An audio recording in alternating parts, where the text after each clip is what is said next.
Some men were their strength on the outside. Silas Brennan wasn't one of them. He worked the ranch fences in silence, his hands steady on worn wood, his eyes fixed on the task.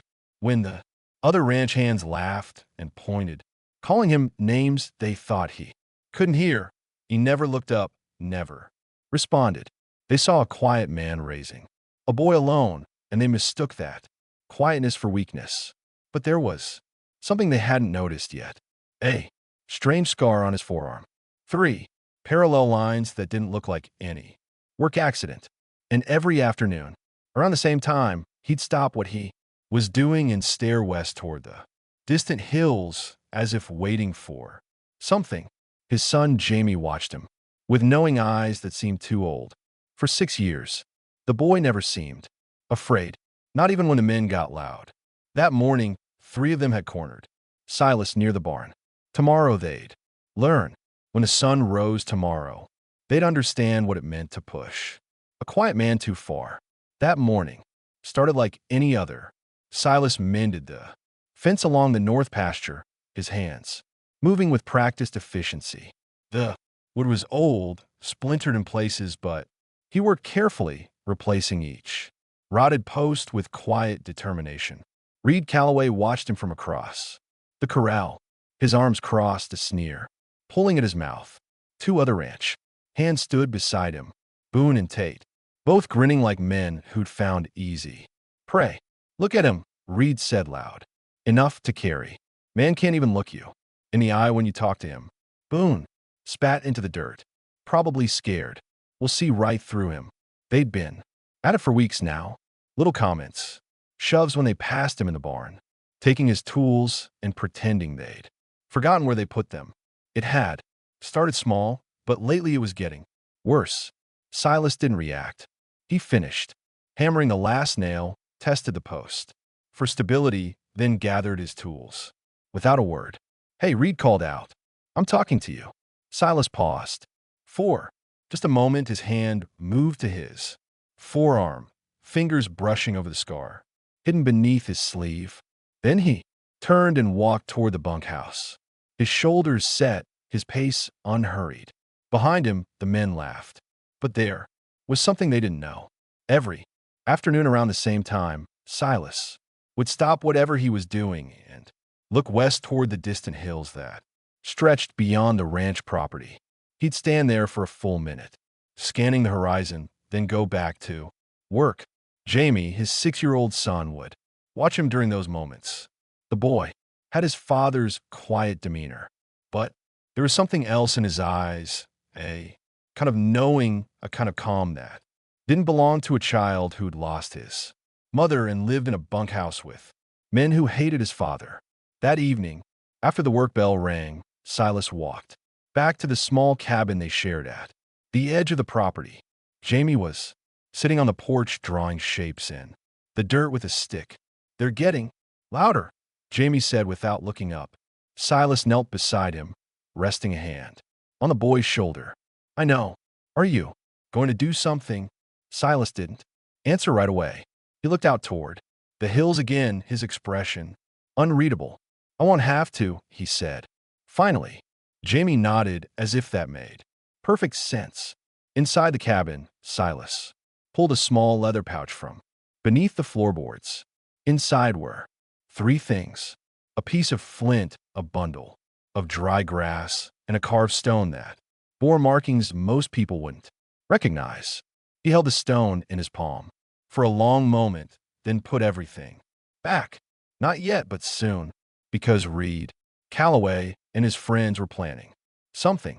Silas had heard them talking near the barn that afternoon. Their voices low, but not low enough. Behind the barn, Reed had said, "Tomorrow morning we'll teach him some respect." Boone had laughed. About time. Somebody did. They thought Silas was alone. They thought he had no one. They were wrong. The next morning, the air felt heavier. Silas could sense it the moment he stepped outside, the way Reed and his friends watched him from across the yard, the way their laughter died when he walked past. He'd lived through worse than cruel words. After his wife died, he thought nothing could touch him again. But these men didn't just hate him for being quiet. They hated him for something deeper, for the blood that ran through his veins. Silas's mother had been Apache, his father a ranch hand who'd loved her despite the judgment that came with it. Silas inherited his mother's dark hair, her high cheekbones, the color of his skin, that made men like Reed see him as less than. Jamie had it too. The boys' features carried the same heritage, and Silas knew that one day his son would face the same cruelty. But not today. Today, Silas would keep working, keep his head down, keep waiting. At midday, Mr. Harland, the ranch owner, called the men together near the main house. He was an older man, gay-haired and bent from years of labor, but his voice still carried authority. We're short on hands for the cattle drive next week, Harland said. I need volunteers. Reed stepped forward immediately. I'll go, Boone, and Tate too. Harland nodded. Good, Silas. You're on fence duty while they're gone. Reed smirked. Perfect. Give the quiet man the quiet work. The other men chuckled. Silas said nothing. He met Harland's eyes briefly, then turned and walked back toward the north pasture. But as he passed the barn, Reed stepped into his path. You think you're better than us. Reed's voice was low, meant only for Silas. Walking around here like you belong.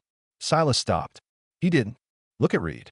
He looked past him toward the hills. Reed's jaw tightened. I'm talking to you. I heard you, Silas said quietly. Then answer me. Silas finally met his eyes. There was no anger in his expression, no fear, just a calm that made Reed's smirk falter for a moment. I don't think about you at all, Silas said. Reed's face flushed. He stepped closer, his fists clenched. Maybe it's time someone taught you some manners. Maybe, Silas said. Then he walked around him and kept going. Behind him, Reed's voice rang out. Tomorrow morning, behind the barn, you and me. Silas didn't turn around, but his hand moved to his forearm again, fingers brushing the scar beneath his sleeve. That evening, Jamie sat on the cabin floor, drawing in the dirt with a stick. But the shapes he made weren't the aimless scribbles of a child. They were symbols, patterns, the kind taught by people who live far from ranches and towns. Silas watched him for a moment, then knelt beside him. Do you remember what Nako taught you? Silas asked quietly. Jamie nodded. He said, family isn't just blood. It's who stands beside you when the world turns dark. That's right. Are they coming? Silas looked out the window toward the western hills, bathed in fading light. If I need them, he said, they'll come. The sun hadn't fully risen when Reed, Boone, and Tate found Silas behind the barn. The air was cool, the ground still damp with dew. The main house was far enough away that no one would hear what happened. Here, Silas stood with his back to the barn wall, his arms loose at his sides. He'd known they would come. He'd heard them moving through the yard before dawn, their boots heavy on the dirt. Reed stepped forward first, his chest puffed, his fists already clenched. You should have kept walking yesterday, Reed said. Should have shown some respect. Silas said nothing. Boone moved to his left, Tate to his right. They were boxing him in, cutting off any path to escape. We're going to teach you a lesson, Reed continued. One your mama should have taught you a long time ago. Silas's jaw tightened at the mention of his mother, but he didn't move. See, men, like you don't belong here, Reed said. You come in here quiet as a mouse, thinking nobody notices. But we notice. We see what you are. And what's that? Silas asked, his voice calm. A half breed who doesn't know his place. The words hung in the air like a challenge. Boone and Tate snickered. Silas took a slow breath. Then he did something that surprised them. He smiled, not a wide smile, just the faintest curve at the corner of his mouth. You think you know me? Silas said quietly. You think I'm alone? Reed frowned. You are alone. No, Silas said. I'm not. Reed's patience snapped. He lunged forward his fist, aimed at Silas's face, but Silas sidest, stepped smoothly, letting Reed's momentum carry him into the barn wall. The impact was loud, with splintering, slightly under the force. Boone rushed in, next, but Silas ducked low and shoved him hard into Tate. Both men stumbled, cursing. Reed recovered quickly, his face red with fury. He grabbed Silas by the collar and slammed him back against the barn. "You want to fight?" Reed hissed. "Let's fight." He pulled his fist back, ready to strike. "That's enough." The voice came from his side. Mr. Harlan stood there, his arms crossed, his expression hard. Reed froze. Slowly, he released Silas and stepped back. "Get back to work," Harlan said coldly. "All of you." Reed shot Silas one last look, his eyes burning with hate. "This isn't over." "No," Silas agreed quietly. "It's not." Reed, Boone, and Tate walked away, their shoulders tense, their voices low as they muttered to each other. Harlan lingered for a moment, studying Silas. "You all right?" he asked. Silas nodded. "I'm fine." Harlan hesitated, as if he wanted to say something more. Then he shook his head and walked away. Silas stood there, alone, his breathing steady. His hand moved to his forearm, fingers tracing the 3 parallel scars beneath his sleeve. Then he looked west toward the distant hills. Tonight, he would light the fire. 5 years earlier, Silas had been a different man. His wife Mary was still alive then, her laughter filling the small cabin they'd built together. Jamie was just a baby, barely a year old, his tiny hands reaching for everything. They'd traveled west to find work, to start fresh away from the judgments that followed them. Mary's family had disowned her for marrying a man with Apache blood. Silas's father had passed years before, leaving him alone, so they'd built a life on the edges of things, quiet, isolated, safe. One afternoon, Silas had been gathering wood near the river when he heard it. A child scream, sharp and terrified. He dropped the wood and ran. The river was high that season, swollen for spring melt, and there, caught in the current, was a small boy, no more than 7 years old, flailing desperately as the water dragged him downstream. Silas didn't think. He dove in. The current was brutal, pulling at his legs, his arms, trying to drag him under. But he fought through it, swimming hard, his eyes locked on the boy's dark hair, disappearing beneath the surface. He reached him just as the boy went under. For the 3rd time, Silas grabbed his arm and pulled him up, gasping, choking on river water. The boy clung to him, his small body shaking. Silas kicked hard, angling toward the bank. His lungs burned, his muscles screamed, but he kept swimming until his feet found purchase on the rocky bottom. He dragged the boy onto the shore. Both of them, coughing, soaked, trembling. The boy looked up at him with wide, dark eyes. "Thank you," he whispered in a language Silas understood. "Apache." Silas knelt beside him, catching his breath. "You're safe now." Footsteps thundered through the trees. A man appeared, tall, broad-shouldered, his face painted with the markings of a warrior. His eyes went wide when he saw the boy. "Kona." The man dropped to his knees, pulling the boy into his arms. Then he looked at Silas, and something shifted in his expression. "You saved my son," the man said in English, his voice thick with emotion. Silas nodded. "He's all right, just scared." The man stood slowly, still holding Kiona close.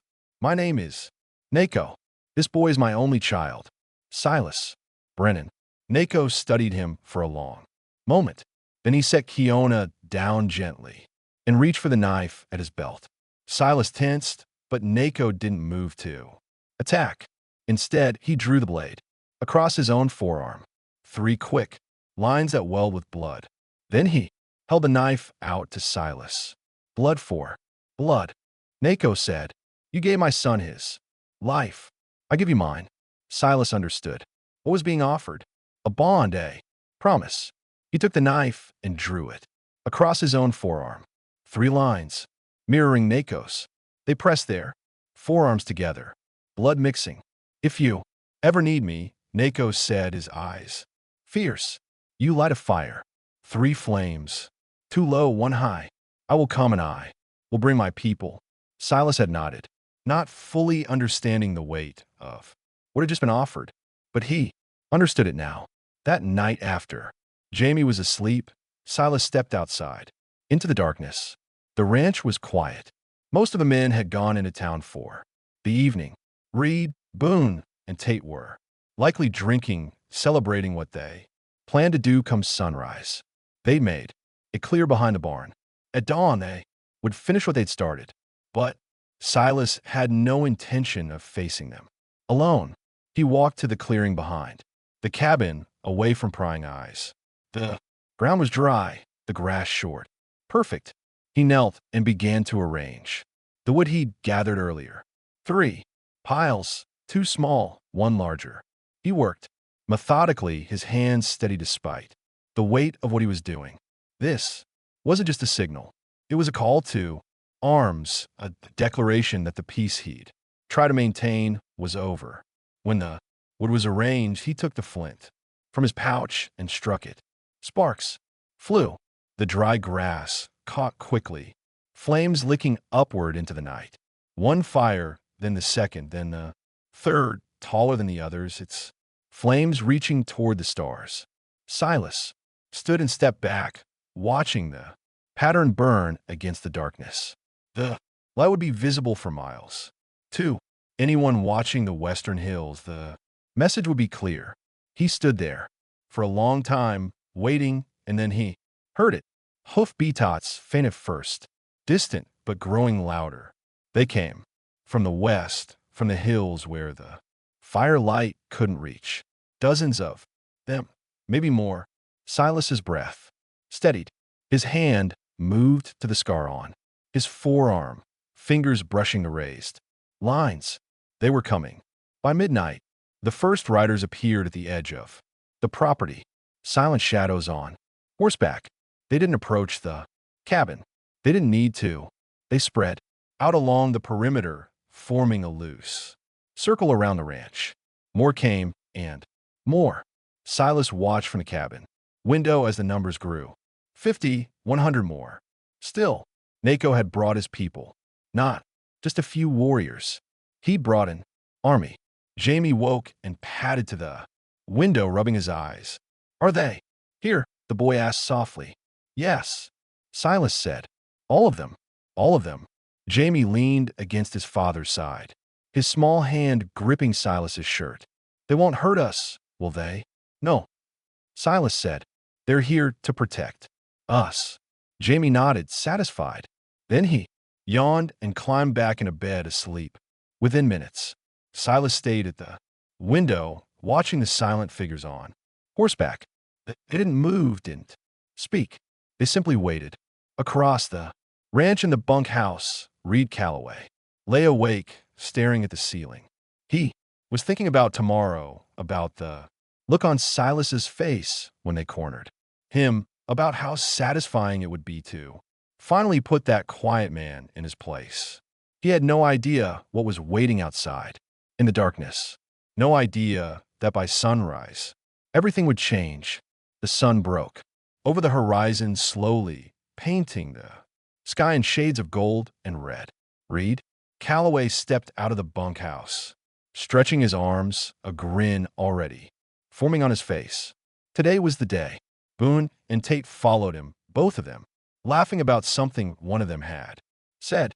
They were in good spirits, confident, ready. "Let's go find him," Reed said, starting toward the cabin at the edge of the property. They walked, with purpose, their boots crunching on the dry ground. As they rounded the barn, Reed expected to see Silas alone, maybe working already, maybe waiting for them. What he saw instead stopped him. Cold. Silas stood in front of his cabin, arms crossed, his expression calm. But he wasn't alone. Behind him, stretching in every direction, were hundreds of Apache warriors. They stood in perfect formation, silent and unmoving, some on horseback, others on foot, all of them armed with traditional weapons, lances, bows, war clubs. Their faces were painted, their eyes were hard, and at the center, directly behind Silas, stood Nako, taller than the rest, his presence commanding, his gaze fixed on Reed with an intensity that made Reed's stomach drop. What the? Boone's voice cracked. Reed's mouth went dry. He looked at Silas, then at the warriors, then back at Silas. What is this? Reed managed to say, his voice weak. Silas didn't move, didn't speak. He just watched them. Tate took a step back. We should go. No, Reed said, though his voice had lost all its edge. We're not. Nako stepped forward. His boots made no sound, but the weight of his presence was enough to make all three men flinch. You came here to hurt him, Nako said, his English flawless, his tone cold, to humiliate him, to make him afraid. Reed opened his mouth, but no words came out. This man, Nako continued, gesturing to Silas, saved my son's life. He pulled him from the river when he was drowning. He gave me back the only thing in this world that matters to me. Nako took another step forward. Reed stumbled back. For that, Nako said, I swore an oath, blood for blood, life for life. He calls and I come. He is my brother, and anyone who threatens him threatens all of us.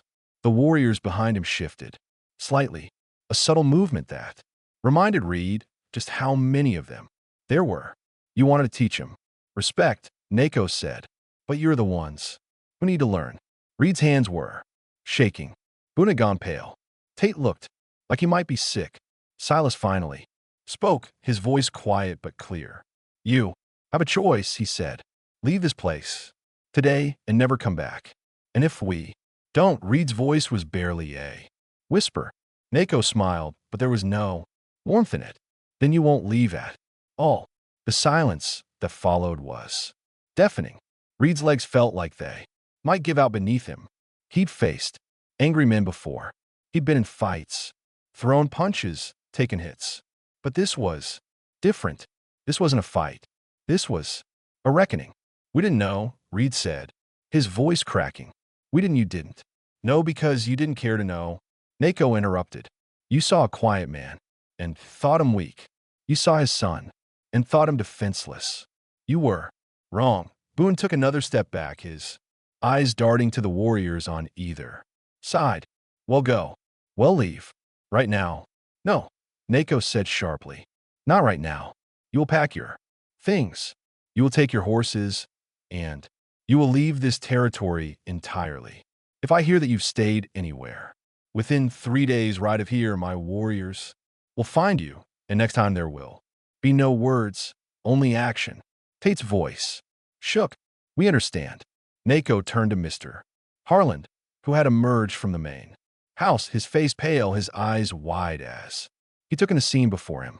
This man, Nako said, gesturing to Silas, has done nothing but work hard and raise his son in peace. Yet your men have tormented him, threatened him, tried to harm him. Harlan looked at Silas, then at Reed, his jaw tightened. Is this true? Harlan asked.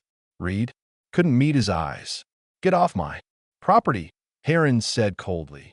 All three of you, you're done here. Reed nodded quickly, too terrified to argue. He turned and hurried back toward the bunk house, Boone and Tate scrambling after him. Within the hour they were gone, their horses loaded, their faces still, pale with fear. They didn't look back. Harland approached Silas slowly, his expression a mix of shame and respect. I should have done something sooner, Harland said. I saw what they were doing, and I let it go on. Silas shook his head. It's done now. Harland glanced at the warriors still standing in formation. I had no idea you had this kind of protection. Most people don't, Silas said simply. Harlan nodded slowly. Then he extended his hand. Silas shook it. You're welcome here as long as you want to stay, Harlan said. And if anyone gives you trouble again, you come to me first. I will, Silas said. After Harlan walked away, Nako placed a hand on Silas's shoulder. You should have called sooner, Nako said quietly. I hoped I wouldn't need to. Hope is for men who have no brothers, Nako said, with a small smile. You have hundreds. Silas looked out at the warriors, at the faces of men who had ridden through the night to stand beside him, men who owed him nothing but gave him everything. Thank you, Silas said, his voice thick with emotion. Nako squeezed his shoulder once, then turned and mounted his horse. One by one, the warriors began to leave, fading back into the hills as silently as they'd come. By midday, they were gone, but Silas knew they would always be watching. In the weeks that followed, life at the ranch changed in ways both subtle and profound. The story of what had happened spread quickly through the territory. How 3 men had tried to bully a quiet ranch hand. How an entire Apache nation had appeared at dawn to protect him. Some people called it a legend. Others called it a warning. Either way, no one looked at Silas Brennan the same way again.